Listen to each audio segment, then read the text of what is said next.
The secular story remains extended accommodation, however, so no bursting of any bubbles. Are you saying there aren't bubbles? Well, I think you're right to pick me up on the conflicting message I gave you there. I think look, the preconditions of a bubble is overvaluation. I think relative to inflationary numbers that it doesn't look too stretched.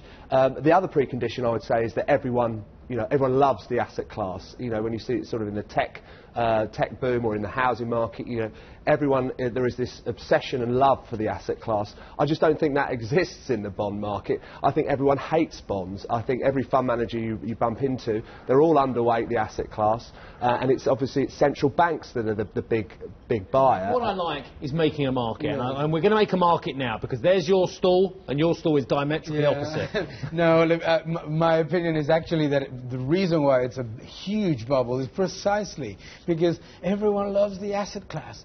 You have to be in bonds because everyone hates it. Come on, guys. No. I mean, it's a fact that first, it's impossible that everyone hates it when you have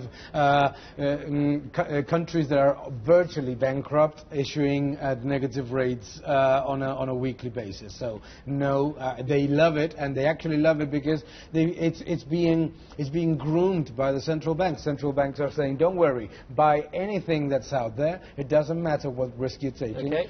Yeah, Ben, lob it back again. Come on. Well, of course, it's the central banks that are the dominant buyer of these core government bond asset class. There are institutional owners of certain assets and higher quality bonds, but the marginal buyer, retail investors, active fund managers, they're all scared of duration, and they're all underweight it. So there just isn't this obsession. What I'm saying is that government bonds retain a diversifying quality within portfolios, do they actually do that anymore? Because a lot of investors don't think they do that. I agree. And the dividend plays are better on equities. They actually do. You look at the evidence. I know people might cite the taper tantrum, and there are inflationary concerns brewing, but against a deflationary scare, even though yields are lower, the evidence suggests that they still are an excellent hedge against equity markets selling down. Unless we enter into stagflation, which is what every central bank is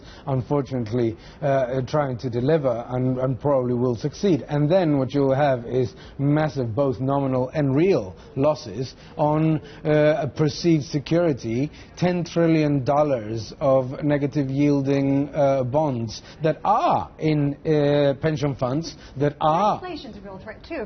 If you have central banks that are successful in steepening the yield curve, oil finally recovers at some point from the base effects, and you still have very low growth rates, and stagflation is a real threat to these economies. It is an absolute real threat, and I think that, coming back to the words of Russian central bank governor, that's exactly the risk, is that by putting this massive amounts of easy money, productivity is going down the drain, you're zombifying the economy, and just with a small rebound, actually, if you even look at inflation excluding food and energy in many countries, that you're starting to see that risk.